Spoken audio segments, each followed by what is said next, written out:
Es muy bueno decirme que no soy el hombre que debería ser y que hay ciertas cosas en mí que están equivocadas, pero en el momento en que esto se hace específico, me opongo. Pero eso es exactamente lo que la ley hace. Dice que soy culpable. En particular, la ley no solo viene a mí y me dice ahora debes ser bueno y debes amar a Dios y amar a todas las personas, pero conociéndonos como lo hace nos dice no debes robar la propiedad de esta persona, no debes tomar la ley en tus propias manos y matar a esa persona que te ha molestado. Ahora, eso es todo lo que el mandamiento no matarás significa. Y esto no tiene nada que ver con las naciones. Dios mandó a esta misma nación, a quien dijo no matarás, para exterminar a los amalecitas. Y ahí es donde estos pacifistas van tan mal. Este mandamiento, como cada uno de los 10 mandamientos, es un asunto individual. La ley particulariza y no nos deja con una declaración general, algo vago. El pecado no es solo una cuestión, repito, de un sentimiento general. La ley nos detiene en los detalles. Viene a nosotros y nos dice, tengo varias preguntas que hacerles. Y como el policía nos dice, ¿dónde estabas tú en aquel momento? ¿Qué hacías? Así que esa es la primera manera en que la ley penetra nuestras defensas. La ley nos convence del pecado. Al ella definir el pecado. Pero permítanme apresurarme al segundo punto, el cual es que la ley pone y expone todo el elemento del deseo en conexión con el pecado. Y aquí es donde hay algo terrible. El apóstol Pablo usa las palabras concupiscencia, codicia, lujuria, y él dice, este es el todo del problema. ¿Qué pues diremos que la ley es pecado? En ninguna manera. Dice, porque yo no conocía el pecado, sino por la ley, porque tampoco conociera la concupiscencia si la ley no dijera no codiciarás. Romanos 7:7. Esta es una de las mayores funciones de la ley y es justamente aquí donde nos convence a todos. Hay gente que dice, como el fariseo de antaño, y te da gracias que no soy como los otros hombres, ni aun como este publicano. Hay 12 veces por semana en que doy diezmos de todo lo que poseo, Lucas 18, del versículo 11 al 12. No hay nada de malo conmigo, dicen. Nunca he hecho nada malo. Pero espera un minuto. Te dice la ley, no codiciarás. Ahora, nuestro bendito Señor él mismo fue el primero en exponer esta verdad. Y aquí es donde siempre fue capaz de condenar a los fariseos. Y esta es la razón por la cual los fariseos y los escribas y los otros conspiraron juntamente contra él y finalmente lo crucificaron. Nuestro Señor podía hacer que un fariseo se sintiera que era un terrible pecador, y él lo hizo de esta forma. Escucha a nuestro Señor en el Sermón del Monte. Oísteis que fue dicho a los antiguos, no matarás, mas cualquiera que matare será culpado del juicio. Mas yo os digo que cualquiera que se enoja con su hermano será culpable en el juicio, y cualquiera que dijere a su hermano será culpado del consejo, y cualquiera que dijere fatuo será culpado del infierno de fuego. Y después dice, oísteis que fue dicho no adulterar, mas yo os digo que cualquiera que mira a una mujer para codiciarla, ya adulteró con ella en su corazón. Mateo 5, del versículo 21 al 22. Nuestro Señor está diciendo, ustedes han malentendido la ley. Ustedes piensan que solo se trata de acciones y nunca se han dado cuenta de que se trata tanto de las acciones como de los pensamientos, los deseos, las aspiraciones. Es posible que no hayas hecho las cosas en realidad, en la práctica, pero has pensado en ellas, las has llevado en tu corazón. Bueno, si es así, usted es culpable. Y la ley también pone de manifiesto todo este asunto de la codicia. Y ese fue el terrible descubrimiento que el mismo apóstol Pablo hizo en sí mismo. Escúchenlos. Después diremos que la ley es pecado. En ninguna manera. dice, pero yo no conocí el pecado, sino por la ley, porque tampoco conociera la concupiscencia si la ley no dijera no codiciarás más del pecado tomando ocasión. Obró en mí por el mandamiento toda concupiscencia, porque sin la ley el pecado está muerto. Romanos 7. Codiciar es tan abominable como robar. Un mal deseo es tan malo como una mala acción. Y esto es algo que solamente la ley puede traernos a lo más cercano, a lo más profundo de nosotros. Todo esto desde el punto de vista de la ley gubernamental, la moralidad general y la ética, la cual no es cierta, por supuesto, pero no estamos tratando aquí con la ley humana. Estamos tratando con la ley de Dios y de hombres y mujeres delante de la presencia de Dios. Y Dios es capaz de leer los pensamientos y las intenciones del corazón, porque la palabra de Dios es viva y eficaz, y más penetrante que toda espada de dos filos, y que alcanza hasta partir el alma y aún el espíritu y las coyunturas y tuétanos, y discierne los pensamientos y las intenciones del corazón. Hebreos 4:12. Nada está escondido de Dios ante sus ojos. Están todos los pensamientos y los deseos. Ya a él le concierne la codicia como cualquier otra de las acciones pecaminosas, y esto está allí en los 10 mandamientos. Y aquí es donde estos judíos estaban tan ciegos. No codiciarás a la mujer de tu prójimo. Y no solo es que en realidad no intentes tomarla, y que ni siquiera la codicia es no amas a tu prójimo propio y correctamente si le deseas mal, y mucho menos si deseas tomar cualquier cosa que él o ella posea. Y así la ley nos lleva a lo más profundo, a lo más cercano de nosotros mismos. Y es allí que nos convence de nuestra pecaminosidad, de aquel elemento del deseo, de la codicia, la concupiscencia, la lujuria, la pasión. Y después de haber sido llevado a la comprensión de este mandamiento, dice David: he aquí, tú amas la verdad en lo íntimo. Salmo 51:6. Mi problema, dice David, después de su terrible crimen, no es solo que he cometido adulterio y asesinato. El verdadero problema conmigo es que he tenido este deseo, es esta podredumbre que está en mí, crea en mí odios, un corazón limpio. Salmo 51:10. No quiero estar correcto solo en la acción. Quiero un corazón nuevo. Quiero un corazón que odie este tipo de cosas. David se da cuenta de que Dios estará satisfecho con nada menos que la verdad en las partes internas. Y otra vez David es capaz de poder decir: si en mi corazón hubiese yo mirado la iniquidad, el Señor no me escuchará. Salmo 66. Aunque pueda ser exteriormente muy respetable, muy moral, si estoy albergando el pecado en mi corazón, sé que Dios no me escuchará. No debo estimar la iniquidad en mi corazón y hacerle cariñitos. Los deseos deben ser purificados. Ahora, solo es la ley lo que nos lleva a esta clase de condenación y nos mostrará la verdad sobre nosotros mismos. Ahora, puede usted ver la locura de deshacerse de la ley. Y el tercer punto, la siguiente función de la ley, listada por el apóstol Pablo allí en Romanos 7, es esta. La ley continúa sacando afuera lo que él llama la pecaminosidad excesiva del pecado, y el apóstol pregunta lo siguiente: entonces, ¿lo que es bueno vino a ser causa de muerte para mí? De ningún modo, responde. Al contrario, fue el pecado, a fin de mostrarse que es pecado al producir mi muerte por medio de lo que es bueno, para que por medio del mandamiento el pecado llegue a ser en extremo pecaminoso. Romanos 7:13. ¿De qué está hablando Pablo? Bueno, debo tratar de exponer esto en breve, ya que no hace mucho tiempo nos tomó varias reuniones por las noches para explicar esto desde el púlpito, y había algunos de ustedes que no estaban, y les pido disculpas ya que no podrán seguir muy bien el argumento, pero déjenme tratar de darles un breve resumen.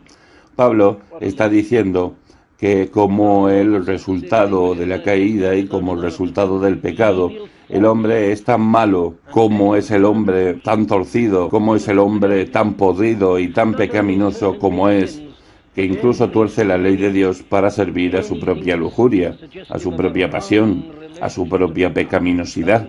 Y Pablo lo pone de esta manera: porque mientras estábamos en la carne, Las pasiones pecaminosas despertadas por la ley actuaban en los miembros de nuestro cuerpo, a fin de llevar fruto para muerte. Romanos 7:5. Noten que la emoción, los movimientos, los impulsos, los funcionamientos del pecado eran por la ley. En efecto, Pablo está diciendo, ya sabéis, antes de mi conversión, y esto es verdadero para todos los que son cristianos. El efecto que la ley tenía sobre mí no era para hacerme mejor, sino para empeorar. La misma ley de Dios, con sus mandamientos, estimula, energiza, provoca estas pasiones que están en nosotros. Y Pablo continúa explicando esto diciéndonos, pero el pecado, aprovechándose del mandamiento, produjo en mí toda clase de codicia, porque aparte de la ley, el pecado está muerto, y en un tiempo yo vivía sin la ley, pero al venir el mandamiento, el pecado revivió y yo morí.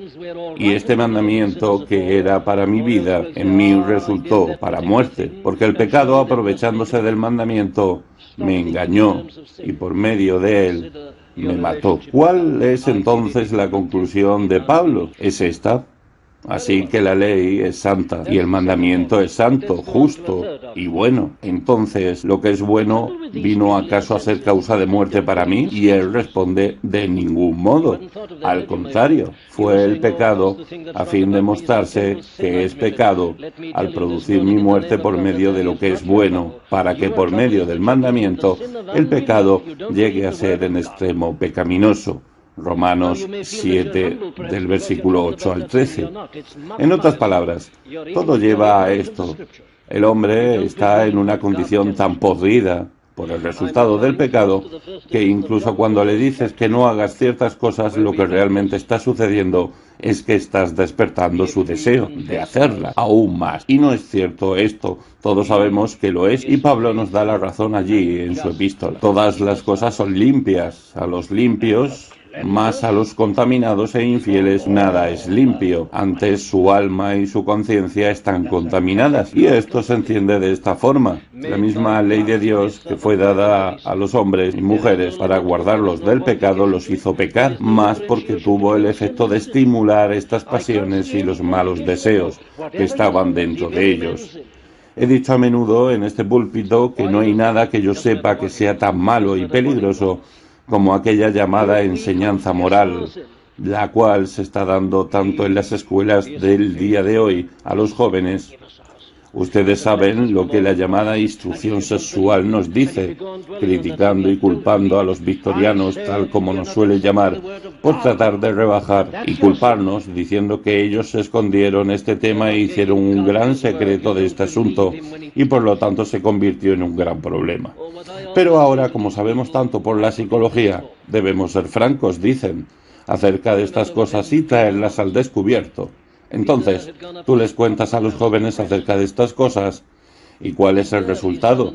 Los médicos oficiales de la salud de la mayoría de los distritos están dando los resultados en la actualidad. Un aumento espantoso de las enfermedades venéreas en los adolescentes. Pero, ¿por qué es esto bueno? Es porque los maestros han estado diciendo a los niños y a los jóvenes acerca de estas cosas. Claro, el motivo de estos maestros es muy bueno y es enseñar sobre el daño, el peligro y los resultados. Pero la gente pensaba que los jóvenes simplemente, como resultado de ser informados, responderían diciendo, nunca haremos esto, ni lo soñó. Pero qué ignorantes son esos maestros de Romanos 7, dando esta información a los jóvenes. Están despertando su curiosidad, están despertando y estimulando su interés, la emoción, el movimiento de los pecados que eran por la ley, como dice Pablo, ya que incluso la ley me llevó al pecado, dice el apóstol, porque yo estaba podrido. No era que había algo de malo en la ley, la podredumbre estaba en mí. Estoy tan podrido de que tú eres o aún la ley de Dios y le hago que sirva aún mi propia lujuria y mis propios malos deseos. Ahora bien, si esto es verdadero de la ley de Dios, cuanto más lo será de dicha enseñanza moral y la ética de los hombres. No, no, no, no, no. Para los puros, todas las cosas son puras. Pero ¿quién es puro ante nuestros ojos? Las mismas estadísticas están mostrando la verdad de Romanos 7. Pero los filósofos y los científicos y todas las personas que controlan las oficinas gubernamentales del hogar no conocen la ley de Dios, no conocen Romanos 7. Y por lo tanto, aquel embrollo moral, aquel problema moral que enfrentan hoy nuestros países, y así termino con esto, la ley no solo muestra la pecaminosidad excesiva del pecado, como nadie y nada lo puede hacer, sino que también nos muestra a todos que somos, por último, culpables, condenados delante de Dios. Pablo dice, ahora bien, sabemos que cuanto dice la ley, lo dice a los que están bajo la ley, para que toda boca se calle y todo el mundo sea hecho responsable ante Dios, porque por las obras de la ley ningún ser humano será justificado delante de él. Por medio de la ley viene él con el pecado, pero ahora, aparte de la ley, la justicia de Dios ha sido manifestada, ha sido atestiguada por la ley y los profetas, es decir, la justicia de Dios por medio de la fe en Jesucristo para todos los que creen, porque no hay distinción, por cuanto todos pecaron y alcanzan la gloria de Dios. Romanos 3, del versículo 19 al 23. No hay nada en el universo de hoy que condene a todo el mundo, sino la ley de Dios. La enseñanza moral de los hombres condena a ciertas personas, como suele suceder en la vida nocturna de las capitales,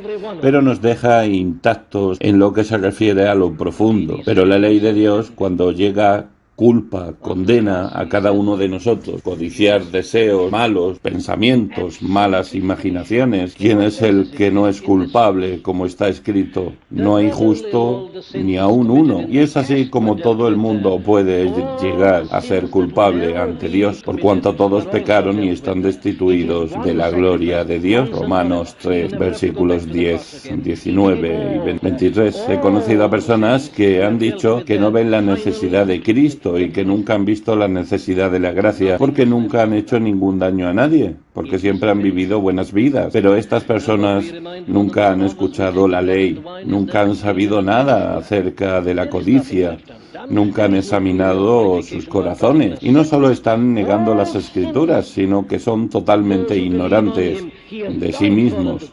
Ellos, de todas las personas, son los más grandes pecadores, porque no hay un pecado más grande que el nunca haber visto tu necesidad de la sangre de Cristo para limpiarte y para salvarte. Y es por eso que la gente es deficiente en su apreciación de la gracia y la verdad que vino a través de nuestro Señor Jesucristo, nunca habiendo realizado y reconocido lo feo, la suciedad, la misma negrura de sus corazones, nunca habiendo se han dado cuenta de la excesiva pecaminosidad del pecado y por lo tanto nunca han sabido nada acerca de esta maravillosa gracia de Dios en Cristo Jesús. No rechace la ley, amigo mío. Si quieres saber algo sobre la gracia, deja que la ley te hable. Y aunque usted haya sido cristiano por años y no está lleno de convicción de su pecado y no siente que usted es impuro y sucio delante de Dios, entonces hay que empezar a esperanzarse y un corazón que alabe a mi Dios, un corazón que del pecado sea puesto en libertad, un corazón que siempre sienta tu sangre tan libremente derramada por mí, tal como lo expresa aquel himno. Y esta es la principal función de la ley, el traer nuestro pecado a casa, a lo más cercano de nuestro ser, y a la excesiva pecaminosidad del pecado. Luz eterna, cuán pura el alma tiene que ser, cuando puesta ante tu admirable luz, que penetra y busca, no se marchita, sino que con una calmada delicia puede vivir y mirarte a ti. Los espíritus que rodean tu trono pueden llevar aquella dicha, la cual tú les das, ya que aquellos nunca jamás conocieron un mundo caído como este. ¿O cómo puedo yo, un nativo de esta esfera tan oscura y con una mente turbia, aparecer delante de ti y poder soportar en mi espíritu aquel destello eterno de tu luz? Hay un camino para llevar al hombre ante ti, ante tu morada sublime, una ofrenda, un sacrificio, un Espíritu Santo, quien llena de fuego, un abogado y defensor para con Dios. Tú nos preparas para que el momento de estar ante ti, ante tu santidad, en lo alto, para que hijos de ignorancia y tinieblas moren en tu luz eterna por medio de tu eterno amor.